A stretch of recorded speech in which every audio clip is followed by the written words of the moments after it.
এটা কি বলো তো? এটা একটা মশলা বানাবো, ভাজা মশলা।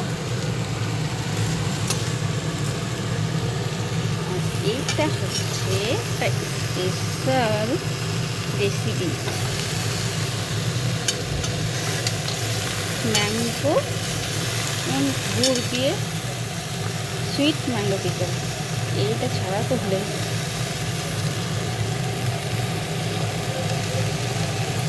এইটা থাকলে আচার টুকটো হয়ে যাবে।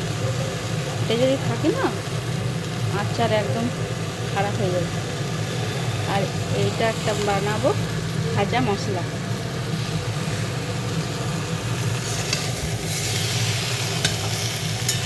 এখন তো ফোড়ন, তেল, নুন, হলুদ দিয়ে আমি একটুখানি কষে নিচ্ছি। এরপর একটা গুড় দিয়ে ঢাকা দিয়ে দেবো সেদ্ধ হওয়ার জন্য। প্রসেসটা আমি দেখাচ্ছি।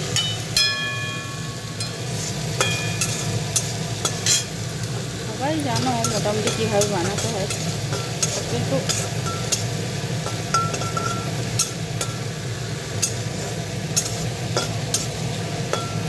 হয়ে যাক।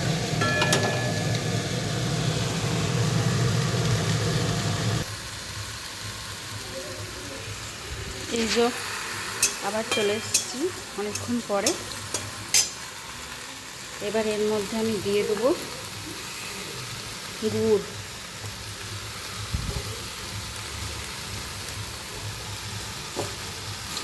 ঢেলে নিই। গুড়টা ভাঙলাম প্লাস্টিকের মধ্যে।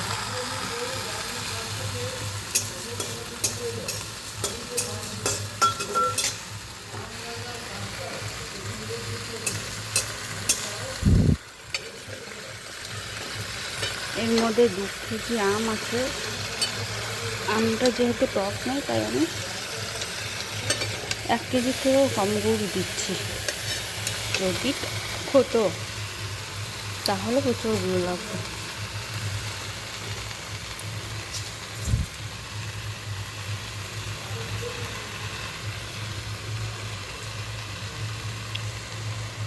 দেখো,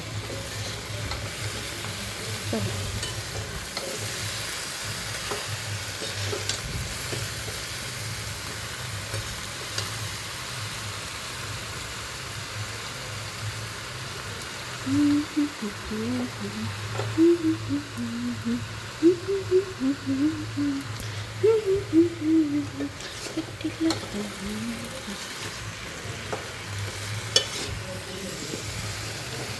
যদি আমার ভিডিওটি কেউ দেখে থাকো এবং যদি কেউ এটা পছন্দ করে থাকো, মিষ্টি আমের আচার, তা আমাকে কমেন্ট করো।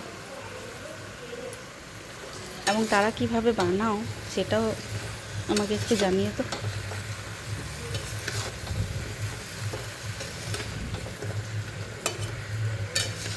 এইটা এবার ঢাকা দিয়ে দেবো, তাহলে পুরো গুড়টা মেল্ট হয়ে যাবে এবং এটা ভালোভাবে সেদ্ধ হবে।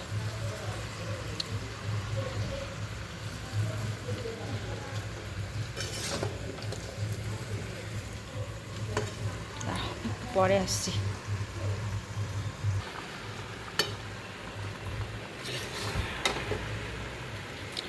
চলো, আর এটা নাড়াচাড়া করবো না, এবার সোজা একটু ঢাকা দিয়ে দিই, তাহলে ভালোভাবে মেল্ট হয়ে যাবে আর আমটাও সেদ্ধ হয়ে যাবে। এই আমটা না অন্য ধরনের, সেদ্ধই হয় না।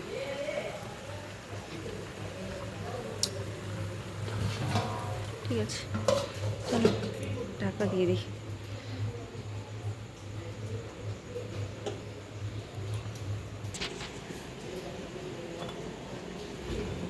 এবার এই মশলাটা আমি পুরো গুঁড়ো করে নেব।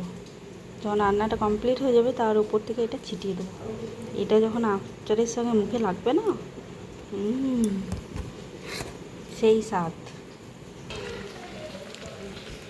এই দেখো গুড়টা পুরো গলে গেছে। এবার এইভাবে কিছুক্ষণ সেদ্ধ করে নেব। কিছুক্ষণ সেদ্ধ হয়ে যাক, তারপর এই যে মশলাটা করে রাখলাম, এই ভাজা মশলাটা ওপর থেকে ছিটিয়ে দেবো।